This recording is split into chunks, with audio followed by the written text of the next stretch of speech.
Good afternoon, everybody. Hello. Hi. Okay, that is tepid. I said good afternoon. Thank you so much. Welcome to Hustle and Flow, Real Talk I'm Making It. I am your moderator, Cypheroftyr. And just a reminder, this panel is being streamed, so we get to Q&A. Please remember that. I also have other housekeeping slides that hopefully will make you laugh. Everyone's going to introduce themselves, but first, just a reminder, I am not going to read this at you. Y'all are adults. You can read it in the program app, because I've been to too many places where people have literally read PowerPoints word for word at me, and I've left. That is boring. But, you know, we may talk about things that have happened to us that are upsetting to us as content creators, or slurs that have been thrown at us, other things. So, you know, please self-care. If things get too much for you, do what you need to do. And I'm going to actually start at the end with Kiwi. Please introduce yourself. Oh, my. Hello, everybody. I'm not sure. Is your mic on? Oh, no, there we go. There we are. Okay, thank you so much. I got you, gamer. I am KiwiOnTheSticks. I am a Twitch partner and ambassador. I've been streaming for about 5 years now, and I have a background in entertainment, in production, volleyball, and all types of things. Whatever I can get my hands on, I have been a huge participant in. I'm really excited to be here with you today, with all my panelists here, and I hope that we can share some useful information that I've picked from the cobwebs of my brain. Hi, I'm Damian Haas. I'm a voice actor, Twitch streamer. You may also know me from the YouTube channel Smosh. Like Kiwi, I've been sort of doing everything that I could and exploring all these different avenues, and those are the 3 things that I've landed on for introductions. So there you go. Yeah, let's try to keep it short. Hello, everyone. I'm Amir Hamzah, a.k.a. Dimplesndice, Twitch streamer, professional GM, award-winning storyteller, and I'm glad to be here with my fellow panelists. Also, you're a PTI fellow. Oh, yes, I'm a PTI fellow. You might have seen my picture around the convention center. And they can sign up and play games with you? Yes, Yes, we will you can talk sign up about to play games with me. I will go last. Okay. Hello, everyone. I'm LadyLuck34. My pronouns are she, her, and I am also a streamer and occasionally tagged into Cause Chaos in TTRPG one-shots. It's literally all I do. I show up, there's chaos, I leave. That's it. And I do a wide variety of things because I play games, I sew, I crochet. Those are all things that I do on my Twitch channel. And I have a day job in marketing, which will probably come up at some point when we talk about these things. And yeah, super excited with this awesome crew. On to you. Thank you. Hi, everyone. My name's CamillaPanda. My pronouns are she, her. I am a content creator and esports caster with a wild journey that started in robotics casting for now 10 years. I feel old right now, but I'm excited to be here. And on to Tanya. Hi, I'm Tanya DePass, better known as Cypheroftyr Online. I have a day job in game dev, but we're here to talk about the content creation side. I'm a variety caster. I do everything from playing games, mostly Baldur's Gate 3 since it came out. I joke that I'm now a Baldur's Gate streamer, no longer a variety streamer. I also have now gotten into Magic the Gathering thanks to this dealer. And I make dice, I do mini painting and do other things, as well as occasionally do TTRPG streams. Dice. Yes, you make dice. This is my fault.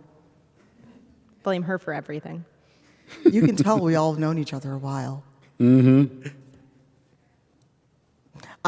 This is Mandy's dog that is going to give you the side eye if you do not follow our housekeeping.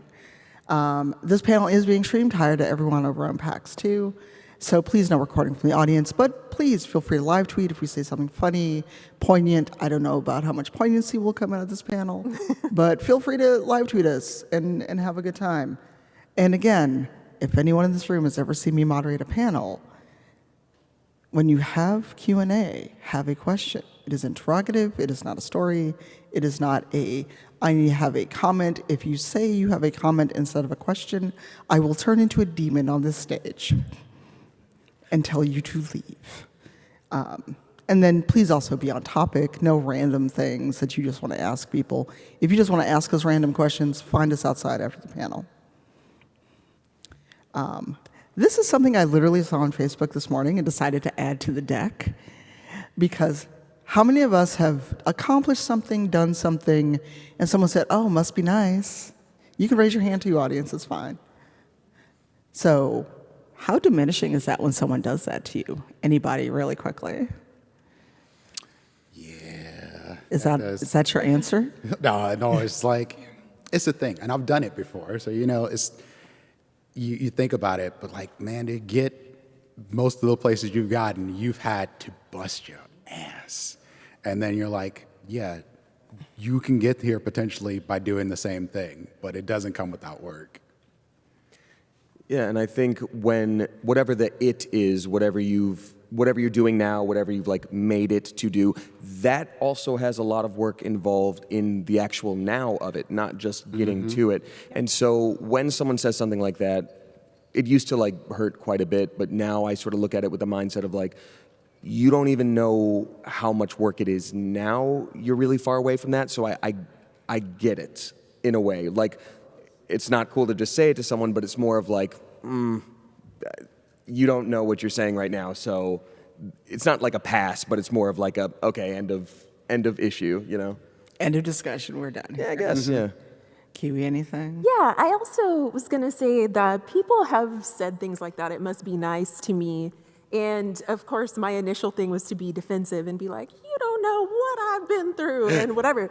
But also at the same time, it was kind of a revelation to me that maybe I could afford to be more transparent with the people who have an eye on my progress or how I'm developing in my career. So maybe that was more of an indication that I could show more of my process, or that I could show more of my like failures, and just announcing I'm so successful, I do all this stuff, may not be the whole picture of what I'm actually experiencing. And so, of course, balancing being able to be transparent with my community, but also sharing the hard stuff as well, because people do need to know that things are hard and that you're not just succeeding all the time.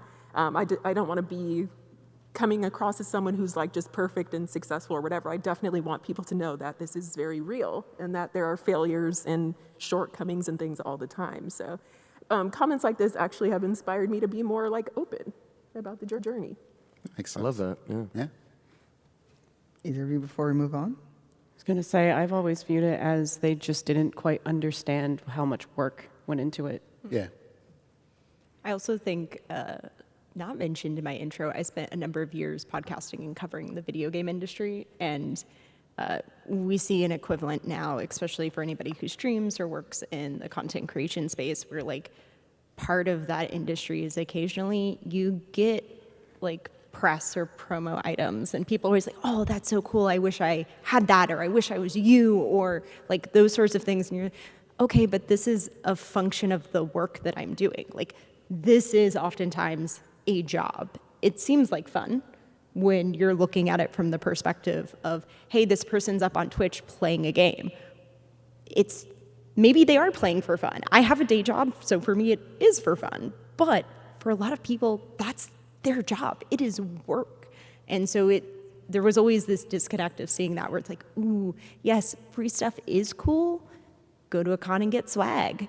But that is not a function of like what you're doing here when you're working towards some goal or some measure of success that you're looking to have. It's often, I am doing my job when I post a photo of an item I got as a, whether you're sponsored or it was a promotional gift or something of that nature.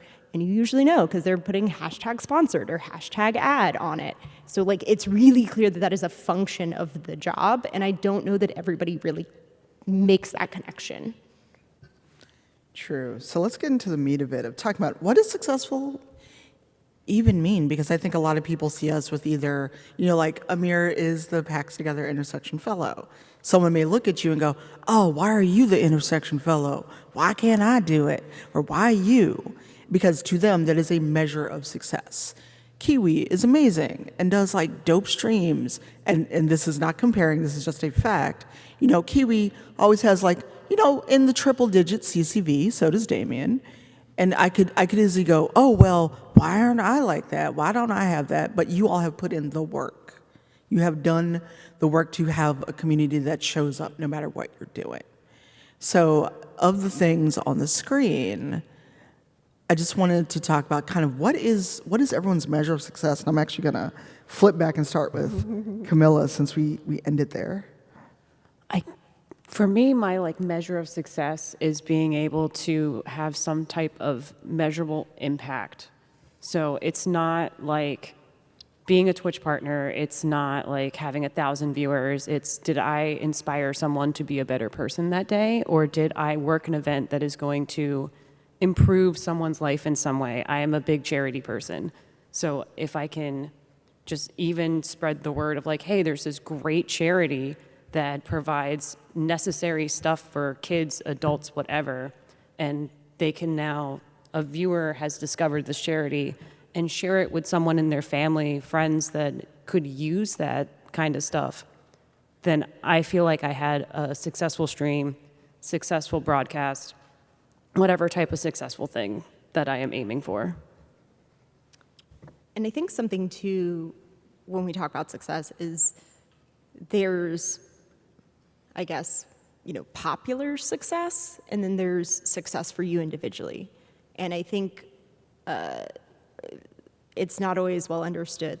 There's a successful stream, there's a successful charity fundraiser, there is what to me is fulfilling in saying that I am a success at something that I am doing.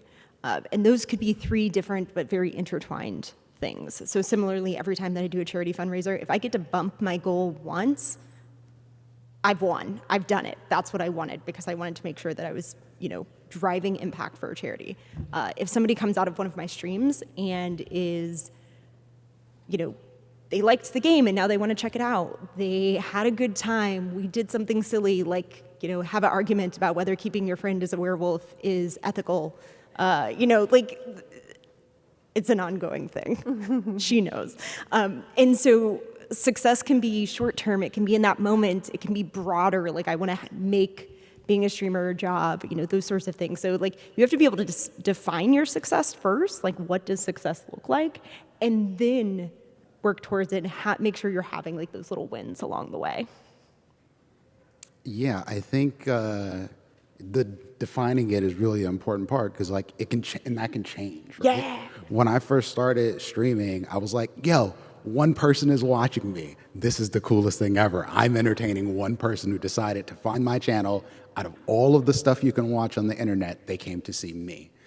Then that expanded. I was like, all right, well, hopefully we can reach out to more people. And then when I started doing tabletop, I was like, I started doing Vampire the Masquerade streams because I didn't see anybody who looked like me doing them. I was like, I want to see more people like me doing these things. And now I literally have people come to me and tell me, I started doing Vampire as a storyteller because of you.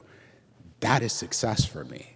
Not money, not free things. It is a success because I see more people, more groups that look like the group that I put together doing their thing now. And that has been the biggest point of pride to me. I can measure success in a bunch of different ways, but having people say, you inspired me to do a thing, I can't get past that one. That one's the top of the mountain for me. So anything else is just icing on the cake. Yeah, I think that's a great point. The definition of success kind of should always be shifting, because becoming laser focused on something is something that I have not experienced in a healthy way before.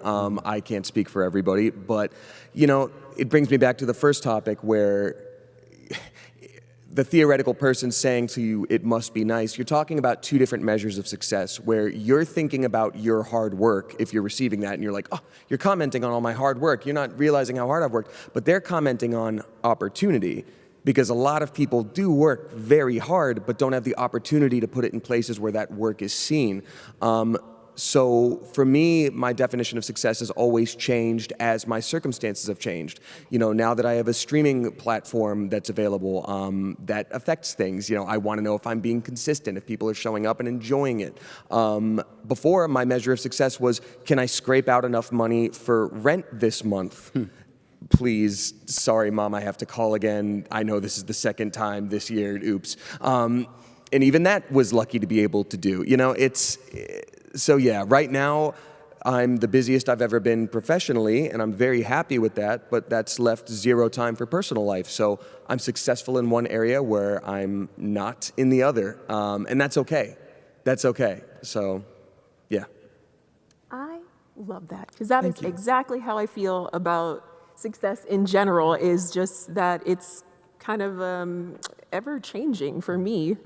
And a lot of times, outwardly, I know that success will be to someone else, like how many awards I've won or my titles or if they think I make money or not. And I can't, that has nothing to do with me, what other people are assuming about my own success. But personally, I think that my success is whether or not I've been able to convey the idea or the feeling or the environment that I intended to. And so if somebody notices that my background lighting matches my eyeshadow, which matches my mug that I have, that's a success to me because I'm thinking, wow, I was able to communicate this. You noticed. And I love when people notice small things that I put places, or when I'm able to actually cultivate the mood that I intended to, or when I actually was able to like land a joke and it was, it's stuff like that that gives me the will to keep going. So I feel like my successes are very much tied to my motivation to keep going. Do I want to keep evolving in this thing? And that success I know I kind of had in the rear view mirror is kind of what keeps me going forward. So strangely enough, I can really only tell if I am successful to myself by looking back at what I've already done. But just having the motivation to keep going is how I define my success. Well said. To add something to that, it's really good, whether you prefer digital or physical, to like keep a folder of wins. Keep like something you can go back and be like, yeah, I did that. And it was great, because those are little things that can help you. Success is, as you all have said, ever changing.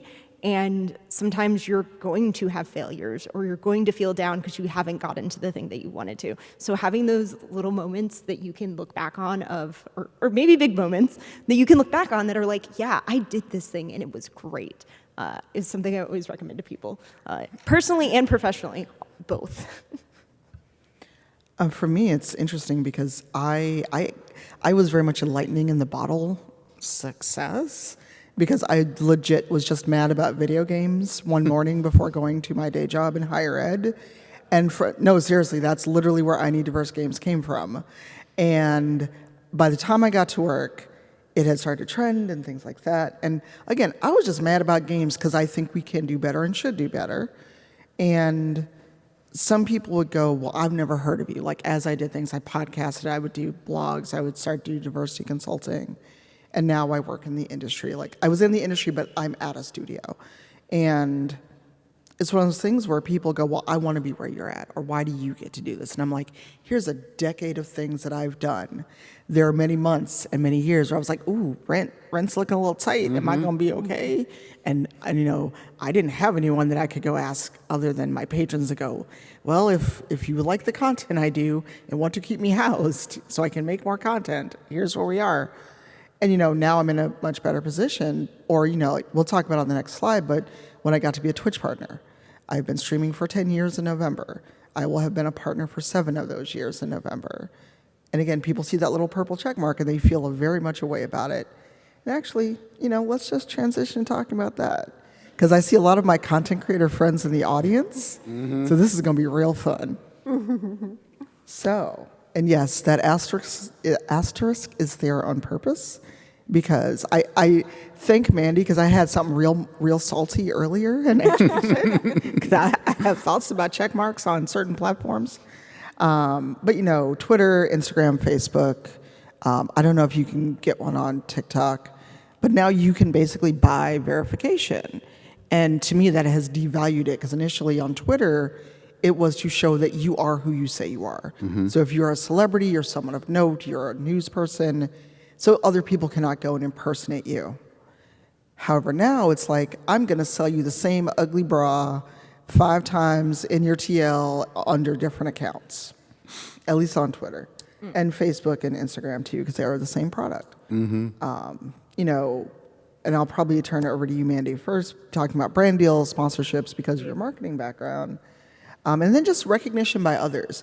So, and hopefully this isn't weird, but other than those of us on stage, how many people have been recognized either by a community member or someone as you're walking around PAX? Just raise your hand. Is that weird to you? Hey, all right. Hey, be honest. I'm not your therapist. But I'm gonna start it with Mandy because you do have a marketing background and Yeah. you think about this. It's also interesting. I've been around the space for 15 plus years now, and it's evolved because if you looked back years, the FTC guidelines weren't quite the same. So you wouldn't necessarily see things like hashtag ad or hashtag sponsorship on posts and things. So it's a little more obvious now, and there's a little more talk about what it looks like. But I think when you're considering things like brand deals and sponsorships, or even doing panels, it is a really, really big world. There are a lot of companies, there are a lot of brands. And so oftentimes oh, this person's sponsored, or maybe they're part of an affiliate program. Not everybody quite understands the differences in those levels, what they mean as an association to that company or that product, whether it means they get paid or whether they just get a little bit of a kickback if you buy something from that company using their link. And that a lot of these companies, as the world has changed, I could have a whole rant that we're not going to do now about the progression. We have 40 minutes. How long does everyone have? But about the progression of how companies exist in the world, the advent and the acceleration of technology and social media, and what that means is a lot of them have influencer managers or teams that are just about working with creators in the space and getting visibility for their product. There's entire programs structured around it.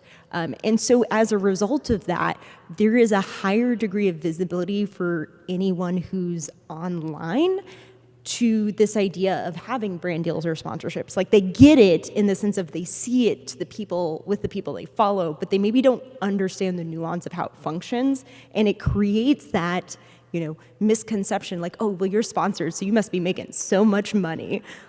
I get a $50 kickback every 3 months, y'all. $50, you're doing good. Yeah. I should also contact. Dinner's on you.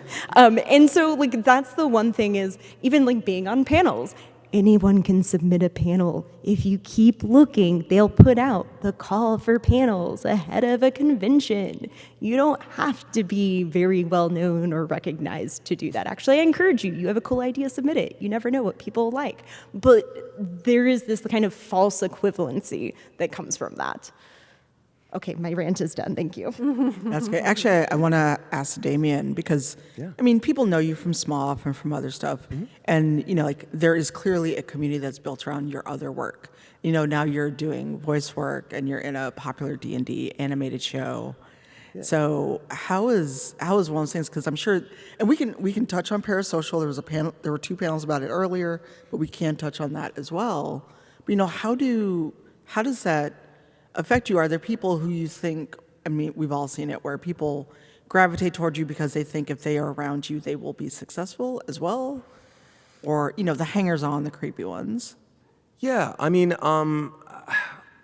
a voice actor for 12-ish years, and I heard a quote the other day that I really dug, and I wish I could credit them, but I don't remember the name, but it was something like, the path to your dreams doesn't have to look anything like your dreams, which is awesome. So that's sort of why now people are oh, you're starting to do voice acting, you're starting to do all these things, but they're all sort of irons that have been in the fire for a very long time, which has been, just all sort of coming to a head right now. In terms of people being sort of hangers-on or fair weather friends, I feel like I am relatively okay at sort of clocking when that happens. And I think it's also there's a very difficult balance to find between networking and being friends with people who would get it because they're in your industry and you have a lot of similar things that you can sort of share, versus people who just sort of want something. And I think, I don't know, people get a bad rap in general, and yes, they're out there, the hangers-on, I guess, to borrow your word, but that's not something I experience very much. And I think at this point in time, when we are very vocal about parasocial relationships and mental health and all these different things, these buzzwords that come up in streams, yada, yada, yada. People are a little bit more just aware, I think. I know at least I am. And if anything, I have to be a little bit more trusting of folks. But it's easy to limit access and be like, hey, this is a little bit too much. And people tend to listen to it. And if not, then you have your 100% truth in the fact that like they need to be cut off. But yeah, everything's honestly been really chill. And it does help that in my Twitch community, I have had people cross lines before. So for the past few years of streaming, I've had a very hard and fast, like, hey, we can't go into this topic, or like, hey, I don't answer DMs. If there's anything that you need to say to me, you can say it publicly. And if you feel like you can't say that thing publicly, you need to reevaluate what you think this connection is. It's okay to voice that, and you're not going to hurt the feelings of people who are safe to be around you. Yeah. Other thoughts from the panelists before we move on? And actually, before we go to the next slide, after you all answer, I am going to define parasocial relationships for you all. But Camilla, Kiwi, Amir, anything? I think one of my concerns, actually, when I first started doing this was like, I ended up being around people like you, Tanya, and I was worried that like people would see me that way. Like, am I a hanger on or trying to worry my way in? And it's a constant one of those stressors where you're like, I know this is not really happening, but maybe I'm thinking it. Like, maybe they think of this of me. The anxiety warriors, it happens. But I learned a lot from people who had been doing this for a while, and I took what advice they were willing to give to help me move forward. And whenever I've had someone else who thought like, hey, you're doing your thing, like, I've been like, let me help them too. Mm-hmm. So like, where were you talking about like markers of success is like, I just want people around this space to like respect you as a person, like a full person, not just a picture you see on the internet that you're chatting with from like this very limited perspective. Because once that gets lost, that's when it gets weird. And this ties into success by like, you are making sure that you're defining this, like your relationships with other people and yourself. Yeah. Anybody else? Okay. So quickly before we move on, because we keep saying parasocial relationship, how many people know what that means or think they know what it means in the audience? Okay, good number of hands.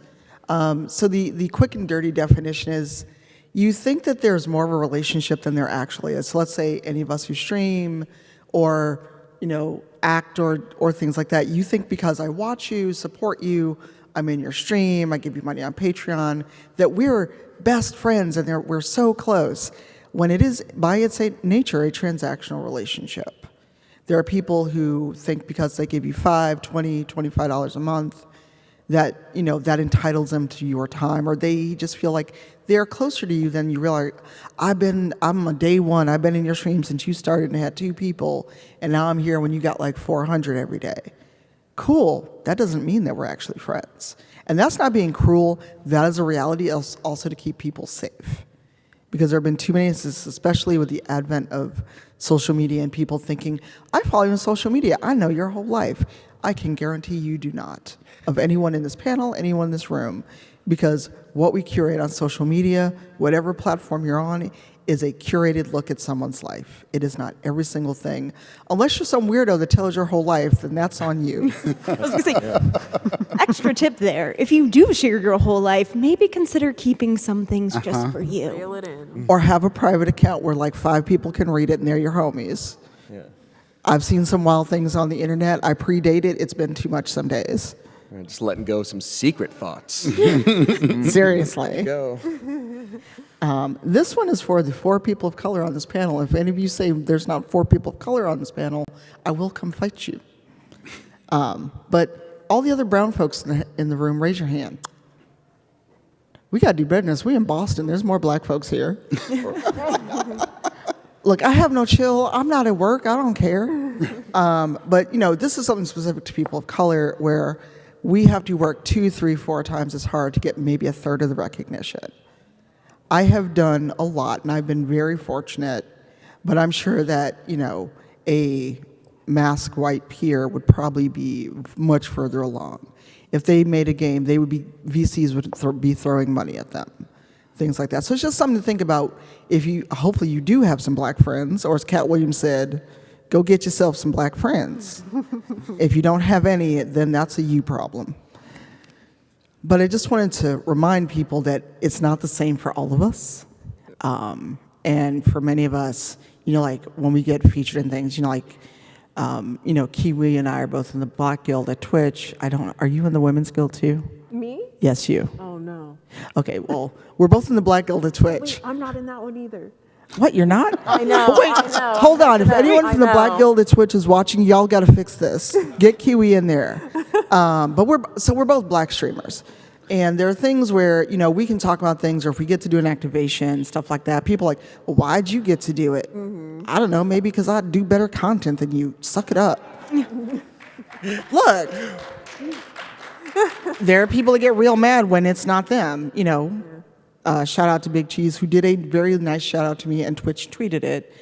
The replies on that tweet were so salty my God. about why this person. You forgot who random streamer 2588 whoever that nobody has heard of except their 5 friends. And it's those kinds of things where they get mad and it's like, well, you forgot so and so. No, they just don't know who this person is. So I just wanted to throw that out there. So be mindful when you have these interactions, when you talk to friends about success and sharing, that for your friends of color, it is a much different experience. Any of our other folks want to say add anything? something to that? Of course. I was just going to say, I was fortunate enough to be chosen to be an ambassador for Twitch, which was like the most exciting thing ever. I loved it. Thank you so much. I'm going to cry. Stop. Congrats. Thank you. I've been working toward that for years, and I feel super blessed and grateful to have gotten that. But they posted it on Twitter, and I was just being my normal goofy self in the announcement videos, and the comments were vile. They were like, who is this? I've never heard of this person. And my favorite, get this old lady off the screen. Which I was like, oh I'm my sorry, God. what? Hold Get on. this old lady. which it doesn't like offend me, but it's always so funny that I have to be like, you've never heard of me? Well, no, you have. And it's like, it's not a comment that helps anyone. I'm not even really sure what they intend to do, but it's so funny whenever I am featured with something and it's just like reply after reply about how terrible I am or old. I'm like the crypt keeper, and they're just like so upset to see me there. But definitely something like, all of us, I'm sure, have had to deal with negative comments about the way we look, the way we speak. Why we were chosen for an opportunity, and you have to be really diligent about what you absorb and what you're able to shield yourself from, because it gets really wild out here. Yeah, I just don't care. I don't. Amen. That's a mood. I'm too tired for this stuff. Like, I remember when I got picked to run a game for Roll20Con, and some of the comments for me running that game, and I was just like, do y'all why? Why do y'all bother to come to my comments? Because if y'all follow me in any way, I'm either gonna roast you or I'm gonna ignore you. So pick your poison. But it doesn't serve you any purpose. I hustle my ass off. I do. I run a lot of stuff. I do a lot of stuff. And if you want to do it, do it. But don't go bringing your envy to somebody else. Just do the work. Yeah. Period. Yeah, can we get some snaps for that? So I want to talk about the myth of overnight success. We've talked about it, but I want to focus on it for a few minutes. Because a lot of people, like Kiwi said, it's like, well, I never heard of you. Cool. I'm sorry for you then. So I want to hear from Camilla, because you haven't talked much. Oh, thank you. You're welcome. No, this is how I DM. This is how I host. I want to make sure everyone gets to speak. I'm going to say, I don't know where to start with this one, because I've had a lot of folks who are overly confident in saying to my face at conventions like, oh, I've never heard of you before. You probably only got in because you're pretty. and I have to pretend to be nice afterwards. No, you don't. Nope. You don't, yeah. But yeah, overnight success isn't a thing because there's so much work. There's there's the late nights, there's the travel, there's years and years and years of just doing something because you love it. Like for me, esports casting, I've been lucky enough to get gigs and be flown to places to do casting for like Valorant and a couple other games. And I've had folks go, well, you've never really done esports casting. This is like your third event. And like, I've been doing robotics casting for like 9 years, and that's volunteer work. And I have done 6 weeks straight of hosting and game announcing, and I don't make money off of it. And I finally had someone sit there and go, she's good at that, and maybe we can finally do esports. So no one saw the up to point, but now that I've had like a couple of gigs, folks are finally taking notice, but then there's still like, you just showed up. I'm like, I've never just showed up. I just swapped to a different industry. That's all. Just made a little bit of a change. What? You did all that and people just now noticed? They're weird. Wild know, right? concept. Anything from this side of the table? And the next slide I'm just going to skip because I realized it's kind of reiterating what we're already talking about. Other thoughts? Yeah, if I may, I think, like what I said before, having a lot of irons in the fire, they pay off at different times. And also they pay off in different ways. Like for voice acting stuff, like I said, I've been doing it for 12 years, but I didn't have a lot of recognizable roles until more recently. I'd be doing like a Dunkin' Donuts radio commercial or something like that. Or maybe I was the talking dog on a T-Mobile commercial. Or there was a video game, I'm not gonna say any specifics because someone ended up getting the role, but like I was up for a major role in a very well-known game that you definitely already know. That I like finally almost booked, and then the first like SAG voice acting strike, what was it, 8-9 years ago, I don't know, came around, and it was basically like, hey, you can't do this. And I was like, well, okay. And a couple years after that, I was working on an animated film as with one of the main roles that would have been released in theaters by a company that's very well known for big animation projects. And I was like, this is it, finally it's my thing. And then that ended up going away. They were like, oh, we're not going to pursue the project. It got canceled. I was like, okay, cool. And now a friend just sent me a TikTok of one of the characters I voice, and someone was like, oh, isn't that guy from that YouTube channel? Like, oh, I didn't realize he's actually a voice actor. I thought he just like said that. And like, yeah, it's weird how he's just started doing all this stuff. And I'm like, damn, like, you can't stop people from thinking that, but like, I really have been putting the nose to the grindstone for a long time. And again, I'm so lucky to have the opportunity to do it. I know a lot of people work really, really hard, but just you don't know what led up to what appears like overnight success.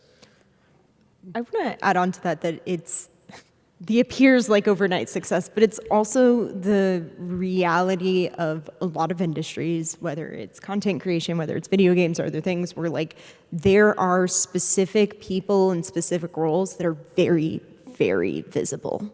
They're the people that go do interviews. They're the ones that get to be at, E3 on stage, RIP E3, the ones that get to accept awards during, the BAFTA awards or things like that. And there are thousands upon thousands upon thousands of people doing the work that you don't see and you don't know the name of. And I think like that's the really big thing here is it's what kind of launches you into mainstream, whatever that might be, prominence could be just one project after you've spent years and projects doing the work. And I think like that's the one thing is there's gonna be thousands of names you will never know unless you actually watch the credits on video games. Please do that for all of the many, many people that worked on them. That you just will never know because they're not the people who get interviews with IGN. They're not the people that are like their name is attached to a big project the way that you probably know a good number of names of people working on Baldur's Gate 3 because they're very visible. So like that's the thing is the visibility is the disconnect for a lot of people. Yeah, and one thing I we're not going to go over this whole slide because it kind of repeats what we just talked about, but it's the third point. And it just reiterates, people follow you on socials, Twitter, Blue Sky, whatever we're using this week before Twitter burns down. And they feel like they know you because, like, sometimes I will tweet more about what I'm doing, but, you know, and this is not to bring the mood down, but just last week I had to lock my Twitter and all my socials because people are terrible. And I literally shared a resource on dealing with harassment, which ironically got me harassed. So those are people who think, oh, you shared a thing, so you must think this, you must do this. So remember, what you see on Twitter, what you're even seeing on this hour on this panel, is not the totality of who we are as human beings. Remember, the people who voice things and act and do and stream are people.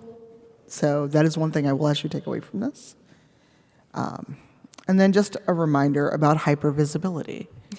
I don't know if anybody wants to talk. You're giggling. What?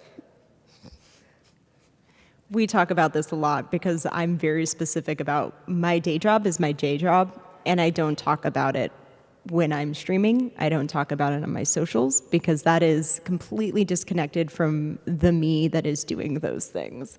And I think like that's that idea of like what part of a person are you seeing, and it's usually just like one or two dimensions of their totality. And so we discuss this a lot where I'm like, I don't want to be on the internet 24/7. But it does like have those layers of like, oh, I know so-and-so. Okay, well, do you know them or do you just follow them on Twitter? We finally, I got to meet somebody for the very first time in person yesterday here at PAX East. And it was really funny because we were introduced and we were like, oh yeah, hi, nice to meet you.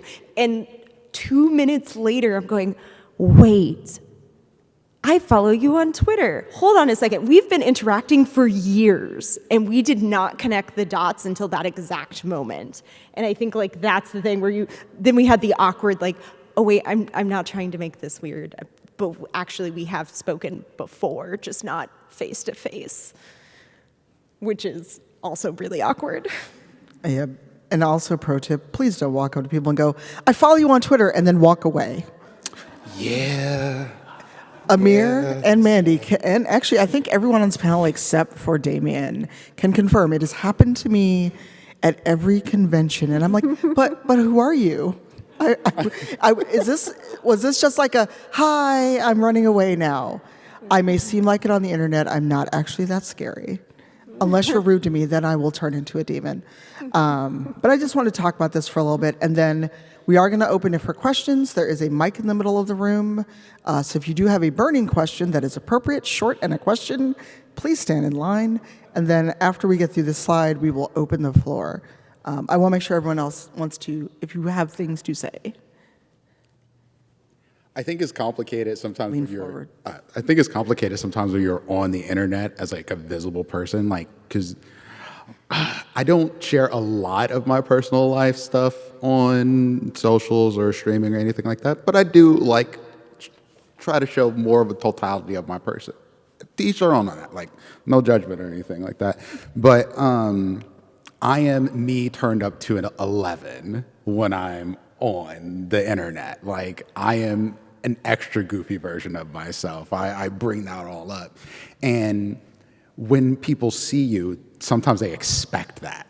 And that is not the energy I'm bringing at a convention most of the time because I'm working and I'm tired.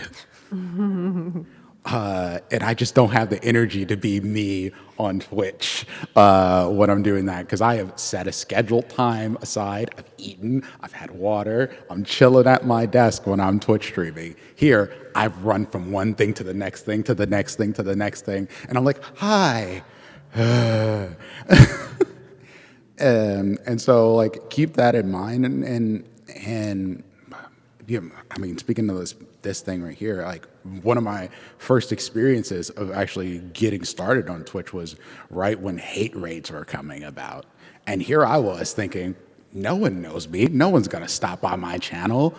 Oh boy, that was not the case. I had to like lean into people like Tanya was like, what do I do in this situation? Like they put buttons up and I had block lists. And I was like, someone doxed me. They made their Twitch name my address to my house. And I was like, cool. This is what happens the more people see me. More stuff like this has happened to me. And I've been doing this for a long time.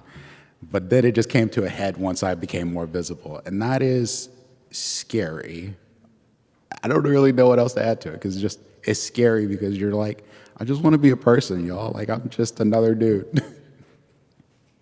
I think I have something relevant. There's something I've been explaining to my like non-content creator friends where you can be famous enough where it's a problem, but you don't reap the benefits. Yes, that.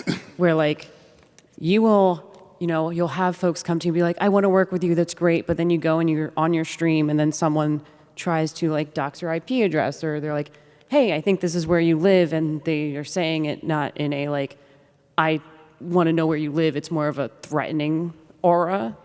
But it's really hard to navigate that, especially since for a lot of folks, like all of us, it comes sooner than you expect it to. Where you don't have 100 people watching you all the time. It comes when you have like 5, 10 folks, and all you're trying to do is just have fun with your friends. And someone goes, you don't look like a straight white man, and we have a problem with it because for whatever reason, that's a problem. Kiwi, any thoughts before we open up Q&A? Ugh, I'm tired. I'm just so tired. Leave me alone. This is why it's just so difficult even being visible at all to me, because there are certain things that are just like private and personal for me.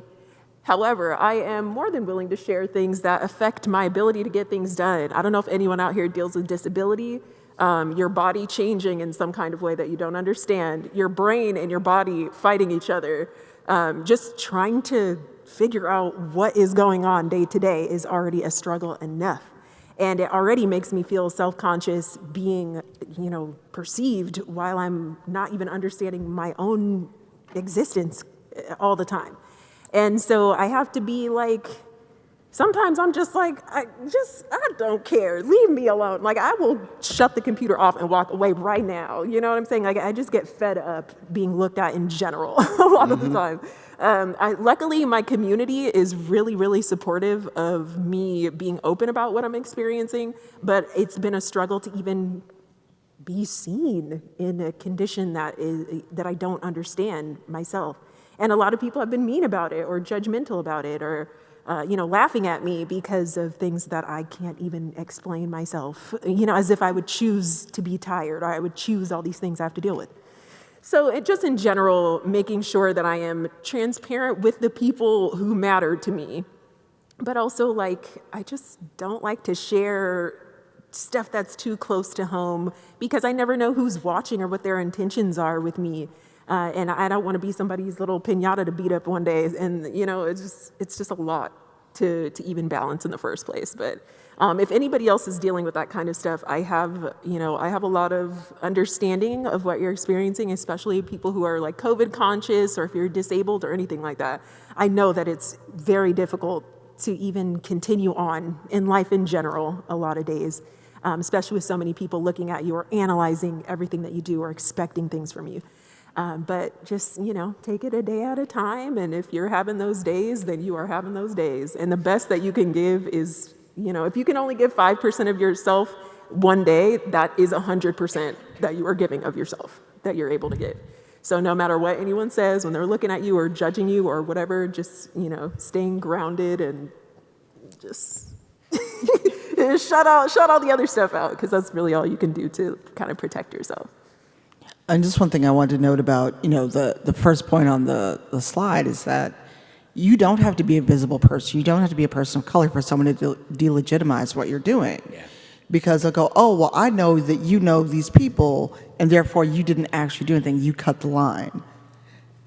Here's the problem with that. Anyone who knows you and knows your work, if they want to work with you, it's because you are quality. It's because you know what you're doing.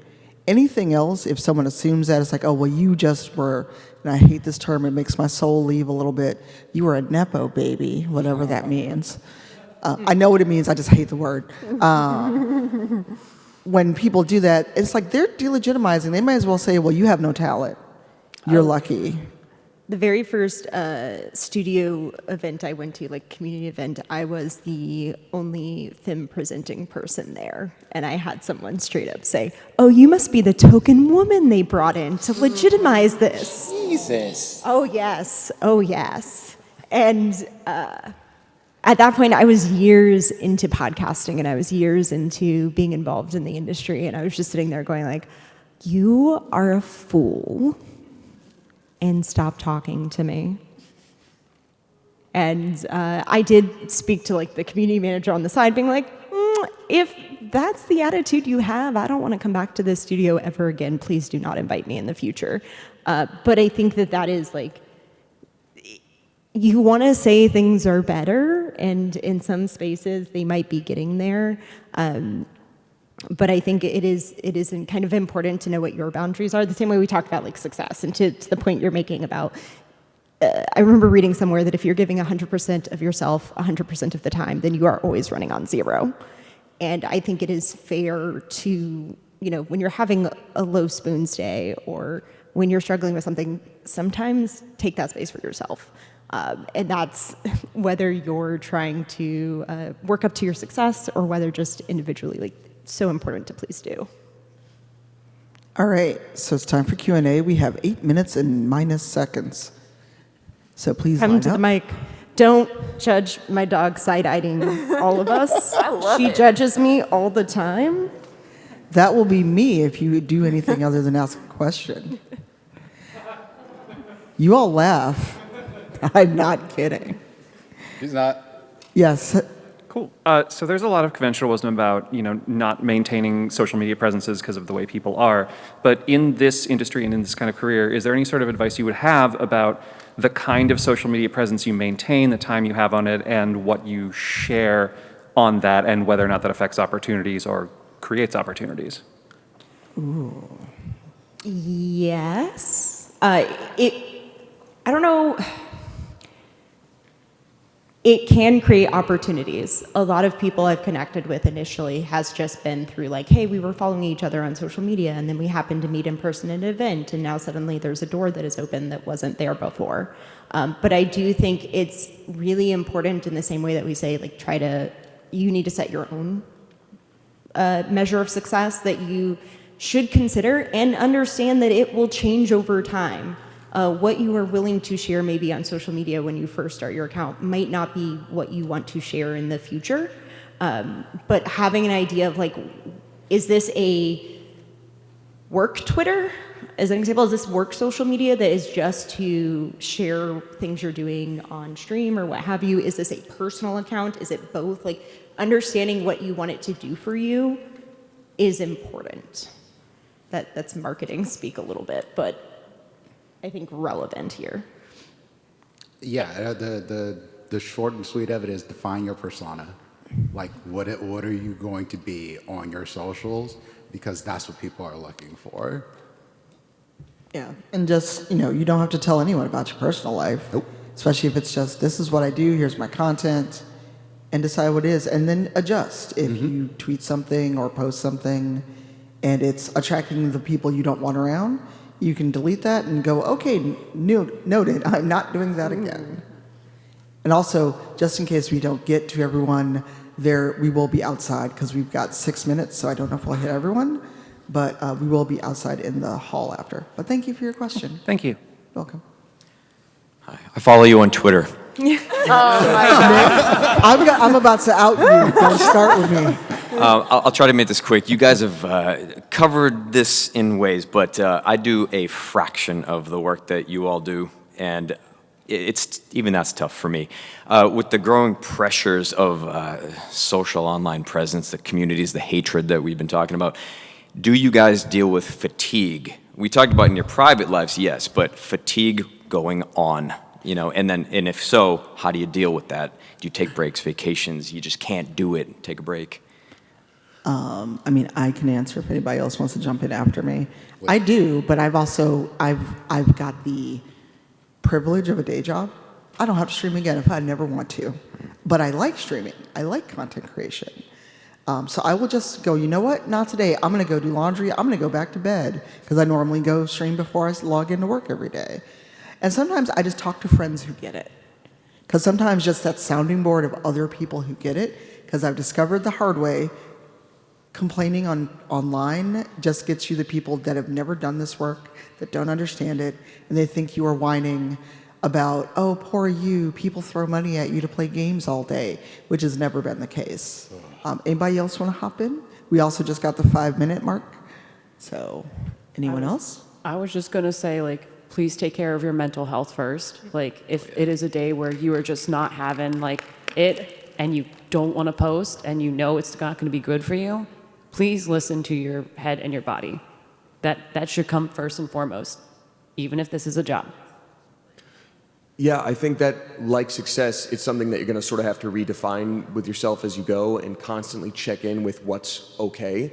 I know that, like, for a long time, I worked like customer support, retail. I was a leather craftsman. I went through like, I don't think I ever got out of the, thank you. It was better than retail. Didn't pay better though. I think I never got out of that like starvation mindset of like, uh-oh, if I don't take this opportunity, I don't know when that's going to come through again. How am I going to pay rent and get food? So have those check-ins and really like figure it out. Like I was supposed to go to a con next week. And I'm like, what a cool opportunity. Travel, meeting people, there's a paycheck involved. And I had to turn it down because I'm like, I can't do 3 con weeks in a row. Who can do that? I can't. And it was the first time I had to really shut down a big opportunity. But you just have to be honest with yourself, I think. Thank you. I'm glad you're here. Thank you. Me too. So I had a pretty good one for smaller creators and such with, you know, the hustle and flow part of it. What do you guys have for suggestions for how to self-promote and where to go do that other than just obviously Twitter, where some of us might not have many or any followers? You know, having just hit affiliate myself, I just wanted to know what's a good idea of places to go and how to grow my channel more. And I know plenty of other people here want to know what you guys find as a good way to go about self-promotion and growing your communities. That's your question? Yes. Okay. Who wants to take this one?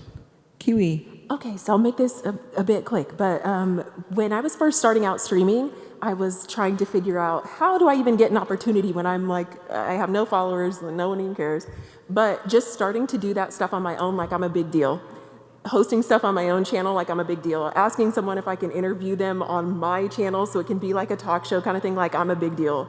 Hosting some event that is put together, editing some stuff that's put together on my own channel, like I'm a big deal before I can even ask someone else, you know, because if you don't have the opportunities, then how are you going to justify that kind of stuff? So even with pictures, like having my own photo shoot instead of waiting for a photographer and for all these other like opportunities. So I know that sounds probably counterintuitive, but just like continuing to do the big stuff yourself, because you can do the big stuff yourself on your channel, like, and it'll still be big, you know? It still shows your skills, it still shows what you're capable of and everything like that. So just like believing in that process and keep pouring into it, keep posting it, keep streaming it, and stuff like that. And I feel like organically over time that helps you in the long run. Thank you. And Good old also, fake it till you make it. and one thing for anyone in this room that streams, take the phrase small streamer out your mouth. Yeah. You a streamer. Take that phrase out of your mouth, your vocabulary, your Twitter header. And if I see any of you tweeting I'm a small streamer at me, I will come find you. We're at a minute even, so for the folks in line, please find us outside because we want to do quick outros, but we will not just run off, we swear.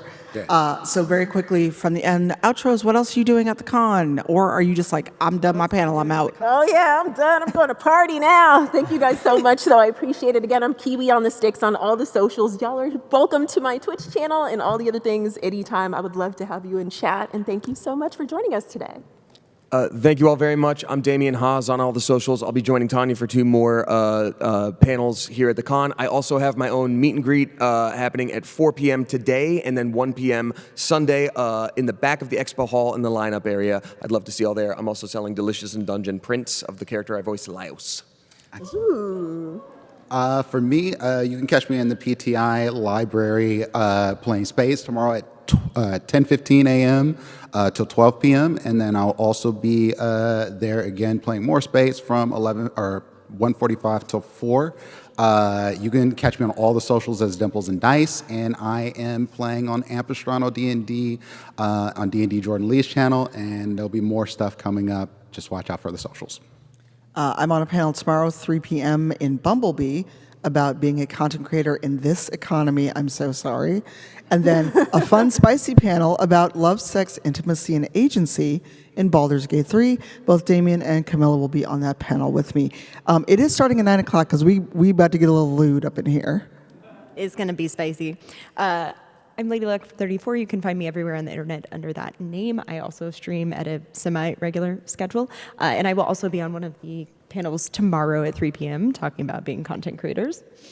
And I'm CamillaPanda. You can find me on all platforms. I live stream on Twitch. I am also an esports caster, so if I am not currently streaming, it's probably because I am talking about Valorant in a very nerdy way. Here for it. Yeah, and then I am also joining Tanya on one more panel, as we discussed, and I have 3 additional panels. 3 are tomorrow, and then 1 is Sunday. You are a brave Nice. soul. All right. I didn't realize what I did. And also, if you have the app, please go rate our panel. If you like these kinds of things, let PAX know so they know that you want to see more content like this. I don't have the QR code up here, but it's all around the convention center, and you probably will see it around. But thank you so much. Thank you for being a great attentive Thank you, audience. everyone. And thank you, everyone, for having a question, except you, Nick. Bye, y'all. Happy PAX.